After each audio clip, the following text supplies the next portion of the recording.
If you saw her room upstairs, it's just immaculate with pictures and little doodads and stuff written on the mirror. And I mean, she's just incredibly artistic in that regard. That's neat. The boys are never like that. What I love most is my children walking in the truth and loving the God I love.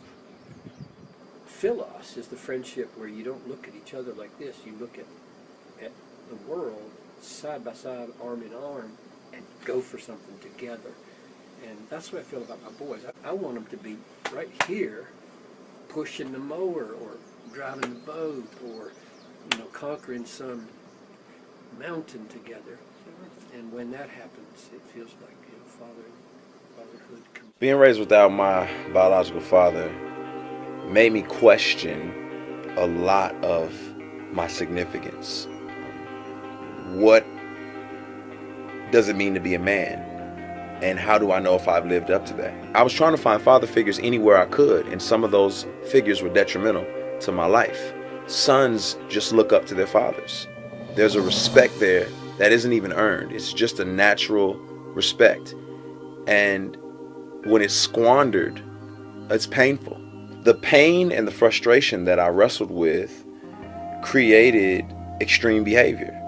I wrestled with trying to deal with the pain of not having my biological father by lashing out, drugs, promiscuity, and crime. And so it definitely had a profound effect on me.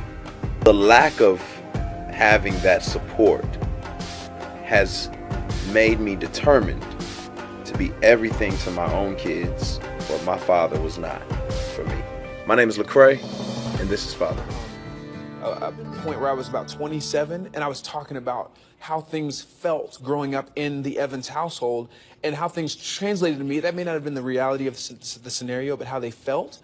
And my dad, I finished that conversation, went to my room. Not that I was living with my parents when I was 27, I was visiting. So I went to my room, and my dad came and knocked on the door and said, for the way that you feel, I apologize for the way that you felt. I didn't know that you felt that way. That kind of stuff, even at 27, that resolved. I mean, I felt like this plus this equals, and my dad apologized. Like I had an answer. I had, you know what I mean? So that's how it resolved, because he's a good listener, and we empathize with each other. That's just kind of the way we were taught, which is great. Yeah. Which brings up the absolute anathema of a home, and that's comparison. Yeah. I don't care if they're twins. Right, I was thinking of that. Even twins are different. Look at Jacob and Esau. Yeah. I mean, couldn't have been more different. And because that's true, they don't want to be compared. My brother brought home the most boring report cards you could ever look at. I mean, is there any other letter besides an A? Well, as a matter of fact, Dad, I got a whole group of them. You can look at several letters if you want to. And there are things that you do at every stage. I told you last week, I used to think, that once my kids got out of the house, my parenting skills were over. Forget that. And on the other hand, if you don't ever intend to have kids or whatever, you still need children in your life. You need kids in your life because children are God's way to teach you unselfishness. When a mom or a dad get up in the middle of the night to take care of a kid, they're not doing it because they like to get up in the middle of the night. They're doing it out of love. My wife and I struggled for years to have children. The Lord led us on a journey of adoption. After months of praying, we put in an application to adopt a Kazakh child. And I remember we run across, we told them we were adopting a child, and the first response was, a real one? So we're walking through this adoption process, which is long and grueling in so many ways. Some of you have been there. Forms, fingerprints, home studies, background checks, physicals. We were trying to meet a particular deadline and had a physical at one point that we had to get checked off on. And so we went to the doctor together, and everything was going smooth. My wife and I were there until we got to the eye chart deal. And I still maintain that the lighting in this hallway was dim.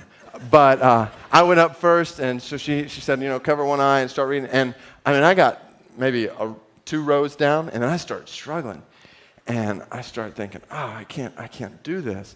I can't miss this. We're going to miss our deadline. It'll set us back. And so I'm stressed out. And she can tell I'm getting stressed out, a little flustered. And she says, well, why don't you try the other eye? I said, okay, I'll do that. But in my nervousness, I've been pressing down so much on this eye that when I took it off, like, everything was blurry. I couldn't even see the top letter. And I'm like, oh, no. And she says, sir, why don't you step aside and why don't your wife come up and do it, and then you can try again. I said, all right, I'll do that. And so I'm over here trying to get my eyes like right. And then finally, I get my eyes right, and my wife's still going. And so I look down and I memorize the letters. So I step back up, and just start acing the thing. And I'm like, man, I could do this with two eyes closed if you want. Went through this whole process over a year, and then one day, sitting at a computer, received this email with a picture of a 10-month-old little boy.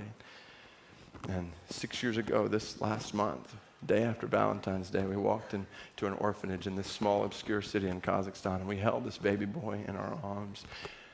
Not long thereafter, he became our son, Caleb.